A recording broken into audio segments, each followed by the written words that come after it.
In this video, I challenge what I consider to be 10 fundamental myths still taught in modern business schools. I argue that these myths, while they might provide a clean and simple view of economics, are actually deeply flawed and disconnected from real-world realities, especially in a world of finite resources and, well, complex human behavior.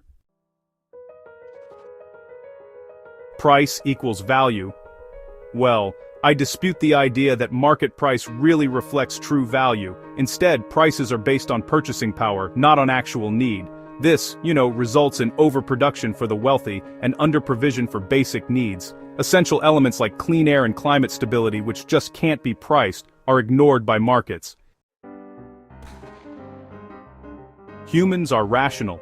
Economics often treats people as rational utility maximizers, but I'd counter that we are emotional, social primates, heavily influenced by instincts, social comparison, and short-term thinking. Economic systems built on the false assumption of rationality, well, they tend to promote fragile societies and misplaced priorities.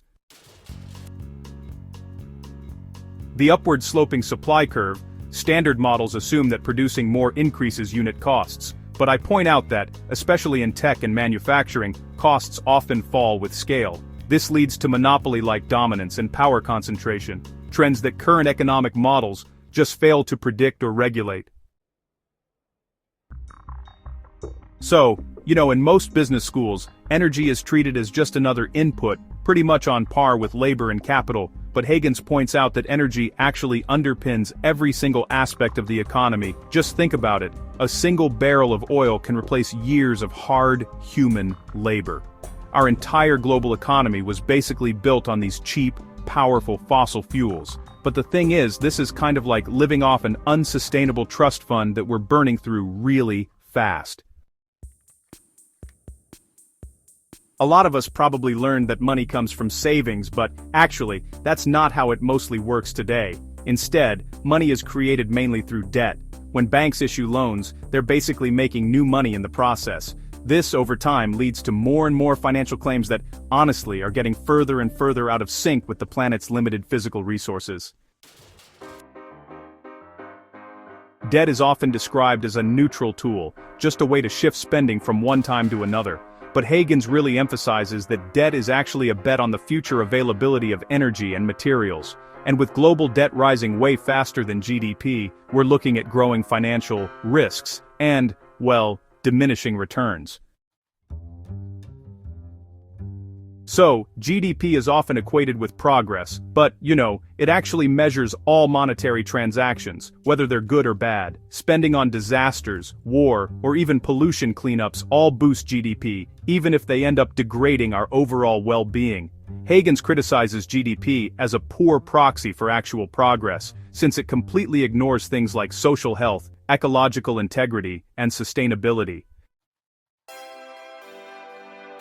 So, a lot of people think that nature is just a subset of the economy, but Hagens flips this idea around. He says, actually, the economy is a subset of the natural world. All economic activity really depends on environmental inputs, like sunlight, water, minerals, and, stable ecosystems. If we treat nature as just an externality, we risk long-term collapse. There's this belief that markets always yield optimal outcomes, right? The so-called invisible hand only works under pretty narrow conditions. Markets, honestly, fail to value public goods, things like clean air or biodiversity, and without strong rules in place, they just end up incentivizing short-term profits instead of long-term stability and social equity.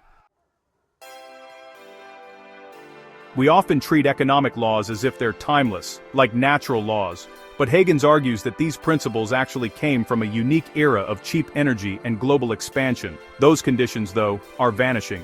Economic models really have to evolve to reflect biophysical limits and, new social realities. Ultimately, Hagens is calling for a paradigm shift, a move toward economics that's grounded in ecology, energy, and, honestly, human behavior.